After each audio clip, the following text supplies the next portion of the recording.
ராம் நாராயண ராம். நாம் அனைவரும் அறிந்ததே, லட்சக்கணக்கான ஆண்டுகளுக்கு முன்பு எந்த மனிதனும் சொந்த உரிமையை கொண்டிருக்கவில்லை.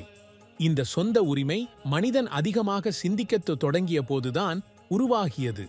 அவன் புத்திசாலியாக வளர்ந்தபோது இயற்கையாகவே எல்லா உயிரினங்களுக்கும் ஒரு ஒலி ஆற்றல் உருவானது. ஆனால் இந்த சிந்தனை எங்கிருந்து வருகிறது, ஏன் வருகிறது, இதை பற்றி நாம் யாரும் சிந்திக்கவில்லை. எந்த உயிரினமும் திடீரென தாக்காது. அது முதலில் கவனிக்கிறது, கேட்கிறது, சுற்றுச்சூழலை உணர்ந்து பார்க்கிறது, அதன் அருகில் ஏதாவது ஆபத்து உள்ளதா என்று கவனிக்கிறது. அது ஒலிகளை கவனித்துவிட்டு முடிவுகள் எடுக்கிறது. இந்த சிந்தனை எங்கிருந்து வருகிறது என்று கூட அது யோசிக்கிறது. அதுபோலவே மனிதனும் இதை பற்றி யோசிக்க வேண்டும். நம்முடைய மனதில் தினமும் 24 மணி நேரமும் சிந்தனை ஓடிக்கொண்டே இருக்கும். நாம் விழித்திருக்கும் போது மட்டுமல்ல, உறங்கும் போதும் கனவுகளாகவே அது தொடர்கிறது. இந்த சிந்தனை எதனால் வருகிறது, யார் அனுப்புகிறார்கள், இதை யாரும் யோசிக்கவில்லை. ஆயிரக்கணக்கான சிந்தனைகள் நம்மை தீண்டுகின்றன, நாமும் அவற்றை ஏற்கின்றோம். பிறகு நம்முள் ஒரு கலந்தாய்வு நிகழ்கிறது. எது சரி, எது தவறு? ஒவ்வொரு மனிதனுக்குள்ளும் விவேகம் என்ற நுண்ணறிவு இருக்கிறது. அது நம்மை வழிநடத்துகிறது. இது தவறான செயல், செய்ய வேண்டாம், அமைதியாக இரு, சிந்தி என்று நம்மை அறிவுறுத்துகிறது. இதே விவேகம்தான் நம் இதயத் துடிப்பை இயக்குகிறது. பிறந்த நாளிலிருந்து இதுவரை நம் இதயத் துடிப்பு இயங்கிக் கொண்டே இருக்கிறது. இப்போது நாம் யோசிக்க வேண்டியது, நம் இதயத் துடிப்பை இயக்குவது யார்? இந்த பூமியில் உள்ள ஒவ்வொரு மனிதனும் இந்த கேள்விக்கு விடை தேட வேண்டும். நம்முடைய சிந்தனை எதனால் வருகிறது, யார் அதை அனுப்புகிறார்கள், அந்த சிந்தனையின் பின்னால் நாம் என்ன செய்ய வேண்டும், எந்த வழியில் செல்ல வேண்டும்? உலகத்தில் பல அறிவாளிகள் இருக்கிறார்கள், ஆனால் அவர்கள் அறியாமையுடன் நடந்து கொள்கிறார்கள்.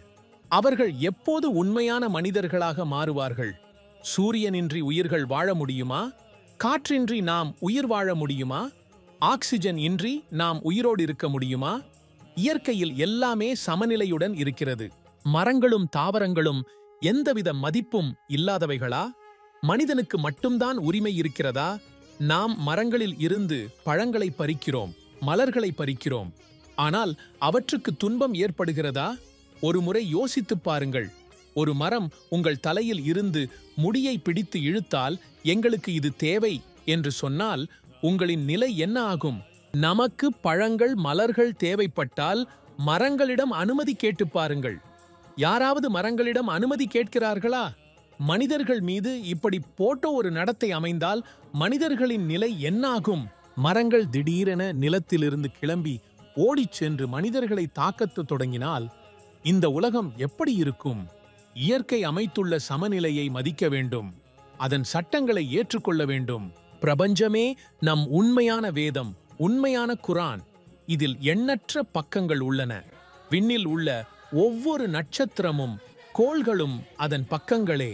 இந்த உண்மையை நாம் புரிந்து கொள்ளும்போது வாழ்க்கையின் நோக்கத்தையும் நம் இருப்பின் உண்மை பொருளையும் உணர முடியும். வாழ்க்கையின் சாரம் ராம் நாராயண ராம் என்பதில் அடங்கியுள்ளது. அதனால் நாம் அனைவரும் ஒன்றாக இணைந்து வாழ வேண்டும். அனைவரும் அன்போடு இருக்க வேண்டும். நமது மனதின் நுண்ணறிவை விவேகம் கேட்க வேண்டும்.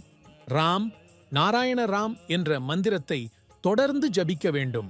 இது உங்கள் பயணத்தை முழுமையாக்கும்.